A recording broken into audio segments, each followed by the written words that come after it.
Welcome back to another video. Okay, so in this video I'm basically just going to show you guys on how to add a master fader, maybe explain what a master fader does, and then renaming tracks. Those are the two parts I'm going to cover on this one, right? So we are currently on our edit window, right? I'd like to kind of switch into my mix window because I find renaming tracks and adding master fader quite much more, not easier to do there, but just in terms of visuals, it works for me, right? So I'm going to press Command equals to switch to the mix window. Let me just select that, Command equals. There we go. Now I'm in my mix window. So how do we add a master fader, right? Now, basically, let's first maybe explain what a master fader is. A master fader is a track that sums up what is within your session, right? So let's just go here and I'll go to track, new, right? Also, there's a shortcut there, Control Shift N. And then I am going to create one track because this is what we call a new track dialog box, right? This is then telling me that I can create one track. Then I can choose the type of track that I want to create in terms of it should be mono or stereo. Obviously, you want your master fader for your session that represents your entire session to be stereo, right? Then the type of track that I'm creating, you've got your audio tracks, you've got your instrument tracks. What we are looking to create is a master fader. Right, and you can leave it, you don't have to rename it, but if you want to, you can rename it also, but you can leave it as master because it's your master track basically, and that represents your entire session or the level of your entire session. So I'm going to click on create right there, and it will be on the last it will be the last track from left to right. Just to speak to you also on about how Pro Tools works between the mix window in terms of track arrangements between the mix window and the edit window.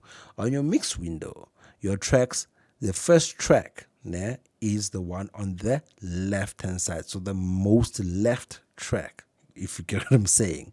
The most track that's on the left. It's difficult to put it into words, but the track that is most left is your first track in your mix window.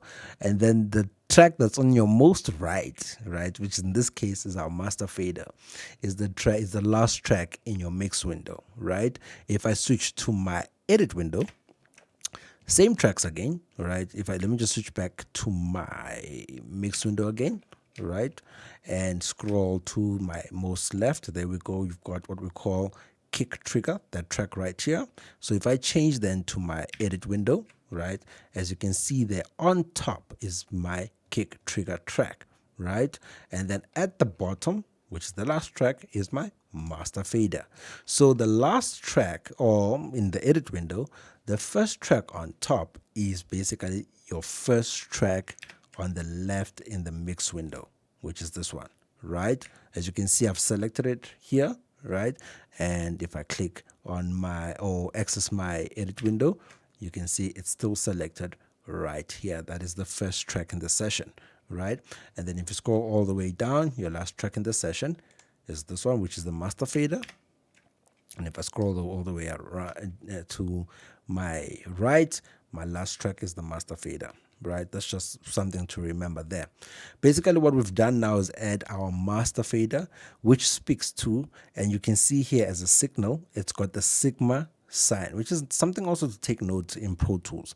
Pro Tools does have, symbols for the different types of tracks, right? Currently, what we have, the type of tracks that we have is a master fader, and all of these are what we would call audio tracks because they contain audio in them, right? The audio would be then this clips right here that you see, right? And the symbol basically that is used on Pro Tools to denote audio tracks is a wave form. As you can see right here, that's a waveform, that's a waveform. The signal or the symbol that is used on Pro Tools to denote a master fader is the sigma sign. Sigma basically would stand to sum, right? Sum of. And that's why the master fader has the sigma sign, because it's the sum of all the tracks that are within your Pro Tools session. Just to remember that. So we've added the master fader, and you always need to have the master fader added into your session. It's very important so that you can track and see how loud your song is in total, right? And whenever you see this 10 red, I'm going to show you now. I'm going to play it.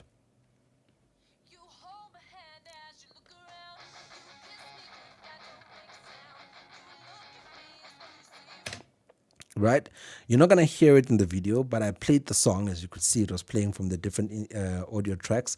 Literally, it started clipping right here, showing that obviously my song is too loud. So if I was in the mixing stage, I'd obviously work on my faders just to reduce its loudness and just bring them down, you understand, so that it doesn't clip. It's part of mixing. You want to avoid your track from clipping, the sum of your tracks clipping, and your master fader can give you that information, right? Because at this point, it's basically telling you that it's too loud, and likelihood you are clipping, and because you're clipping, there should be some distortion depending on how loud it is, right? Those are technical terms we can get to during the process of mixing in other subjects.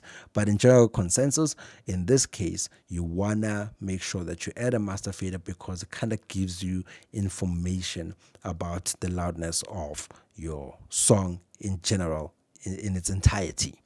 Right, cool. Then we're going to deal with what we call naming the tracks, right? This is also part of session management, right?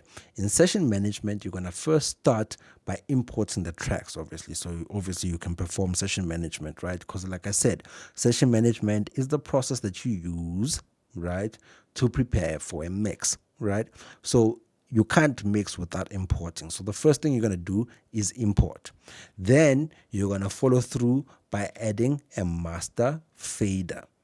After that, you're going to follow through and rename the tracks, so that obviously it's part of session management. Like I said, session management makes it easier to navigate, right? And if you don't rename the tracks and basically don't know which track is which, it becomes very difficult to know what you're working with, right? And I always say, before you rename the tracks, listen to the audio that's contained in the audio track. Like, this is an audio track, right? Listen to it. For example, this is a kick, right? I'd listen to it and then rename it into a kick. You get what I'm saying? Right. Now, how do you rename? You rename, you go to the name tag, right? And you not right click, but you double click. For this example, you double click, right? And then the rename dialog box will pop up, right? You can also right click and then choose rename right here, right? And that will also open the rename dialog box, right? I always prefer double clicking, and I'll show you why. The reason why I choose double clicking is because then I have these options where, after I've renamed my track, let's go here, let's maybe rename it, let's remove this and remove that part, and I can click on next, like that. Now I'm renaming the next track, which is my snare track right here, right? So now when I remove that and leave it as snare and click on next again, now I'm renaming my overheads right here. You get what I'm saying? So that's why I choose the option of double clicking, because then I can literally just go on next and then rename my tracks as an entirety.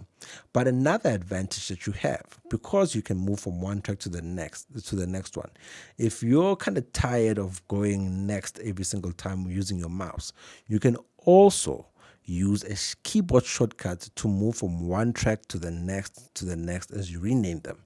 And how you do that is by pressing Control on a PC or Command on Mac simultaneously again. So when you press Control and then you press your right arrow, right or left arrow. If you press your left arrow, you go into the previous track, to edit its name there. If you press on your right arrow, you go to your next track to rename that one. So we've already renamed Tom 1, and now I'm going to rename Tom 2. Then I'm going to say control right arrow. Now I'm renaming my tambourine.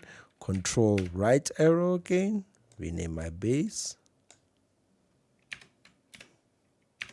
Control right arrow. So basically that's what I'm basically doing, right? So I'm going to use this time just to rename all my tracks.